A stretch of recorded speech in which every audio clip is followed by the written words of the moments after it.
तो hello friend, नमस्कार। कैसे हैं आप सब? आई होप कि आप सब अच्छे होंगे और खूब बढ़िया से मन लगाकर पढ़ाई कर रहे होंगे। जैसा कि अब मार्च में आचार संहिता लग रही है। आप लोगों की टीजीटी पीजीटी की तो कोई सुनवाई ही नहीं है।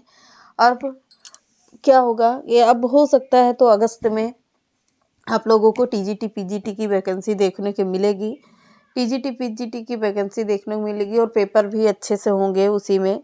तो आप लोग लगातार लगे रहिए, क्योंकि बैठने से कोई मतलब नहीं है। अगर यहाँ तक पहुँचे हैं तो लगातार लगे रहेंगे तभी कुछ ना कुछ सफलता हासिल होगी, क्योंकि बैठने से तो सब कुछ भूल ही जाना होता है। तो धीरे धीरे लगिए रहिए, लेकिन लगे ज़रूर रहिए, पढ़ाई ज़रूर करिए। घर में बैठकर पढ़िए, कहीं भी बैठकर पढ़िए, पर पढ़ाई को रोकना नहीं है। अगर रोकना नहीं है तो हम लोग इसी तरीके अपना धीरे धीरे थोड़ा थोड़ा करके सब्जेक्ट तैयार करेंगे, लेकिन बैठ जाने से कुछ भी हासिल नहीं होगा आप लोगों का, बल्कि टाइम ही बर्बाद होगा। टाइम बर्बाद होने के साथ साथ आप लोग भूल भी जाते हैं, सभी कोई भूल जाता है, हम भी भूल जाते हैं, आप लोग भी भूल जाते हैं। तो धीरे धीरे कोचिंग में बिल्कुल छोटी छोटी चीज़ें तैयार करिए, लेकिन बैठना नहीं है। जो टीजीटी पीजीटी की तैयारी कर रहे हैं, तो अन्य वैकेंसी तो अभी अपने यहाँ देखने को मिल नहीं रही है, बट जल्दी ही देखने को मिलेगी। जैसे ही आचार संहिता खत्म होगी, इलेक्शन खत्म होंगे, वैसे आप लोगों को वैकेंसी फिर से देखने को मिलेगी। उम्मीद ऐसा ही लग रहा है। तो चलिए आज के सेशन को चालू करते हैं। हिंदी साहित्य का पोर्शन है। तो तुलसीदास की भक्ति किस भाव की थी? पहला ही प्रश्न बहुत ही इम्पोर्टेंट है।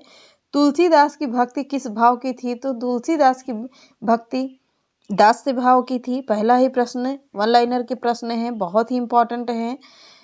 दास्य भाव की थी तुलसीदास की भक्ति, दास्य भाव की थी। अगर पूछता है प्रश्न सूरदास की भक्ति भाव कैसी थी, तो सूरदास की भक्ति भाव माधुर्य भाव की थी, माधुर्य भाव की थी। अगला प्रश्न है साखी शब्दी दोहरा कही कहिनी उपखान भगत निरूपय भगत कल निंदहि वेद पुराण किस कवि की पंक्तियां हैं? किस कवि की पंक्तियां होगी? तो ये भी पंक्ति तुलसीदास की है, बहुत ही इंपॉर्टेंट है।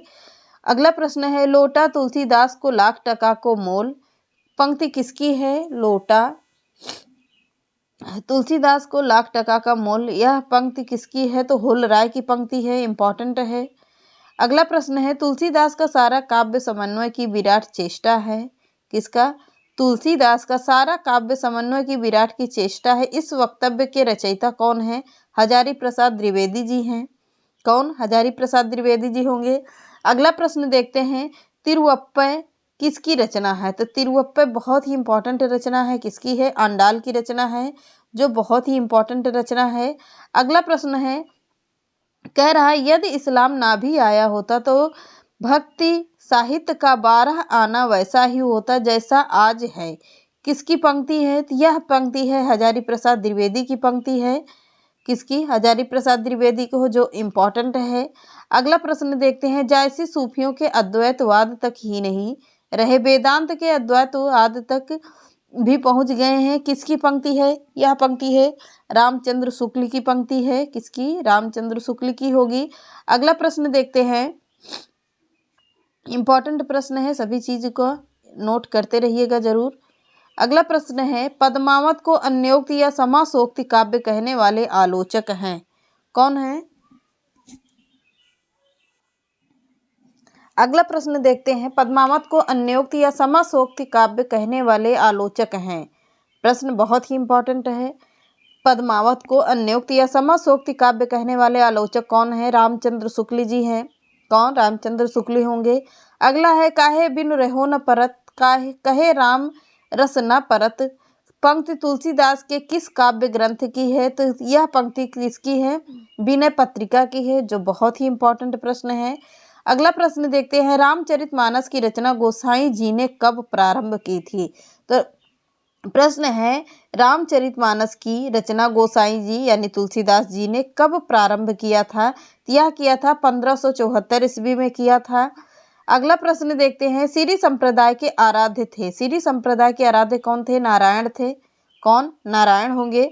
अगला प्रश्न देखते हैं कृष्ण लीला प्रधान पहला संस्कृत काव्य है। कृष्ण लीला प्रधान पहला संस्कृत काव्य है, किसका है? गीत गोविंद से है। किसका? गीत गोविंद से है। गीत गोविंद किसका है? तो जयदेव की रचना है गीत गोविंद। अगला प्रश्न है राम भक्ति में रसिक संप्रदाय के लेखक भगवती प्रसाद सिंह है। कौन?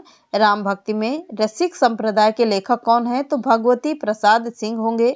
अगला प्रश्न देखते हैं, कृष्ण के पार्श्व में स्वर्ण पत्र पर श्री राधा अंकित का कर आराधना करने वाले संप्रदाय कौन है?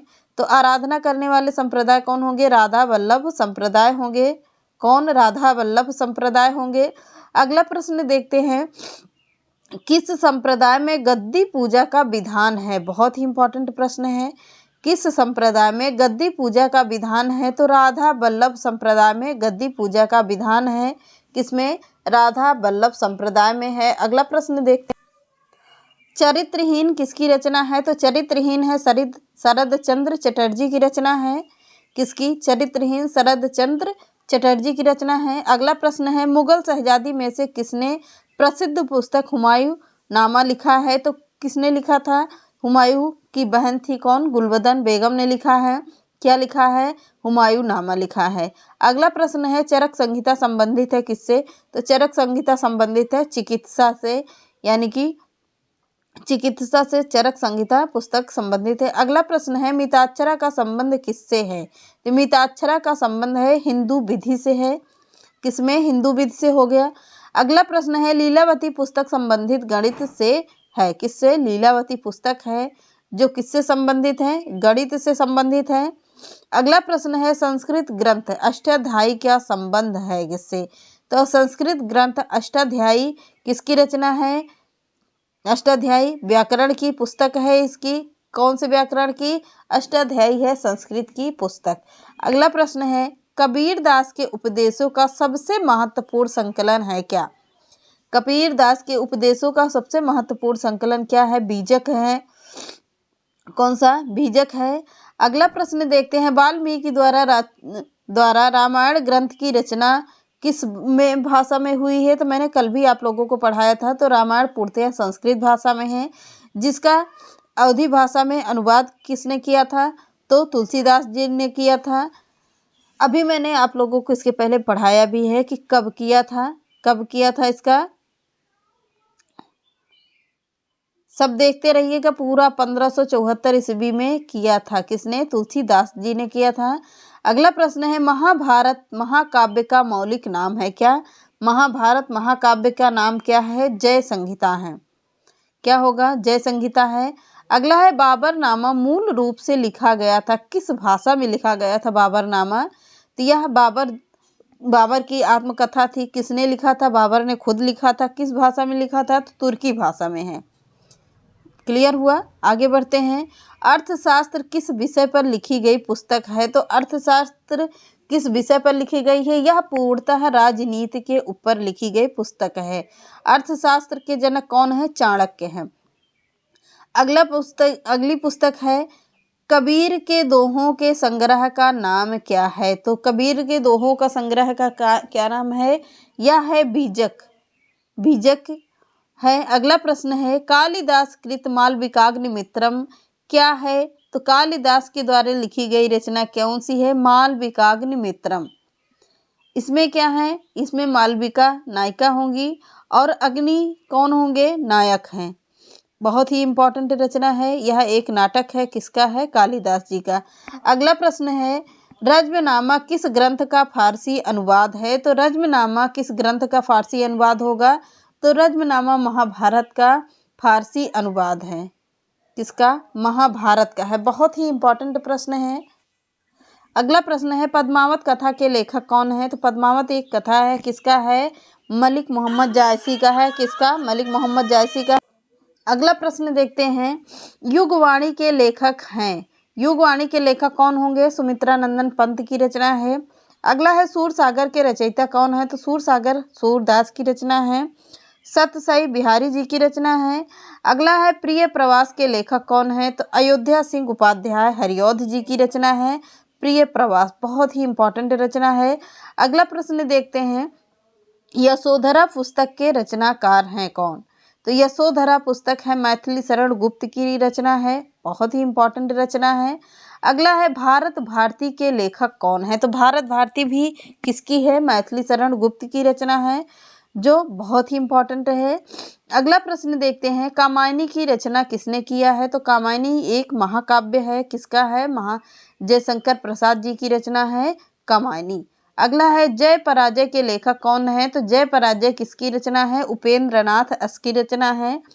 जय पराजय के लेखक कौन होंगे? उपेंद्रनाथ अस्क हैं।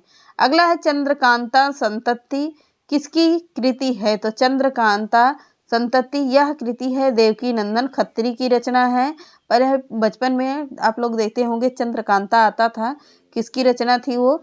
तो देवकी नंदन खत्री जी की है। गोदान और गबन, गोदान एवं गबन प्रसिद्ध पुस्तक के लेखक कौन है? तो गोदान और गबन मुंशी प्रेमचंद्र की रचना है, बहुत ही इंपॉर्टेंट रचना है। अगला प्रश्न है, गोरा प्रसिद्ध रचना है किसकी? तो गोरा प्रसिद्ध रचना किसकी होगी? रविंद्रनाथ टैगोर की रचना है, जो वेरी इंपॉर्टेंट प्रश्न है। अगला है, मृगनयनी के लेखक कौन है? तो मृगनयनी किसकी रचना है? वृंदावन लाल वर्मा जी की रचना है, इम्पॉर्टेंट है, फटाफट से आप लोग नोट करते रहिएगा। सुपर फास्ट रिवीजन क्लास चलती है हमारे यहाँ। तो भारत दुर्दशा के रचनाकार कौन होंगे? तो भारत दुर्दशा भारतेंद्र हरिश्चंद्र जी की रचना है, जो बहुत ही इम्पोर्टेंट रचना है। अगला है, मैला आंचल, मैला आंचल किसकी रचना है? तो किसकी कृति होगी? मैला आंचल है फणीश्वर नाथ रेणु की रचना है, किसकी? फणीश्वर नाथ रेणु की है। अगला है, गण देवता किसकी रचना है? तो गण देवता है ताराशंकर बंदोपाध्याय की रचना है, जो बहुत ही इम्पोर्टेंट रचना है। अगला है, चरित्रहीन किसकी रचना है? तो चरित्रहीन शरद चंद्र चटर्जी जी की रचना है, जो परीक्षा की दृष्टि से बहुत ही इम्पोर्टेंट रचना है। अगला प्रश्न देखते हैं। अगला है, सत्यनारायण कविरत्न कृत रचना है। सत्यनारायण कविरत्न कृत रचना किसकी है? भ्रमर दूत है, कौन सी है? तो भ्रमर दूत है। अगला प्रश्न देखते हैं, आचार्य रामचंद्र शुक्ल ने प्रेमाश्रयी काव्य धारा का प्रथम कवि माना है, किसे माना है? कुतुबन जी को माना है। अगला प्रश्न देखते हैं, शुद्धाद्वैतवाद के प्रणेता कौन है? तो शुद्धाद्वैतवाद वल्लभाचार्य की रचना है, जो बहुत ही इम्पोर्टेंट रचना है। अगला प्रश्न देखते हैं। अगला प्रश्न है, वल्लभाचार्य के मत को शुद्धाद्वैतवाद कहने का कारण है? क्या कहने का कारण है? इन्होंने शंकर के अद्वैतवाद को शुद्ध किया था। अगला प्रश्न देखते हैं, सूफी रचना अनुराग बांसुरी के रचनाकार कौन होंगे? तो नूर मोहम्मद की रचना है, कौन सी? सूखी रचना। अगला प्रश्न देखते हैं, भक्ति काल के प्रसिद्ध रीति निरूपक ग्रंथ रास पंचाध्याय के लेखक कौन है? तो रास पंचाध्याय किसकी रचना है? नंददास जी की रचना है। अगला प्रश्न देखते हैं, प्रथम सूफी प्रेमाख्यानक काव्य रचना माना जाता है क्या? कौन सा है? चंदायन है। चंदायन किसकी रचना है? मुल्ला दाऊद की रचना है। अगली रचना है, वरकरी संप्रदाय के प्रवर्तक हैं, तो वरकरी संप्रदाय किसकी है? ज्ञानदेव की रचना है, जो परीक्षा की दृष्टि से बहुत ही इम्पोर्टेंट रचना है। तो चलिए मिलते हैं नेक्स्ट क्लास में। चैनल पसंद आए तो लाइक सब्सक्राइब एंड शेयर कर दीजिएगा। नमस्कार।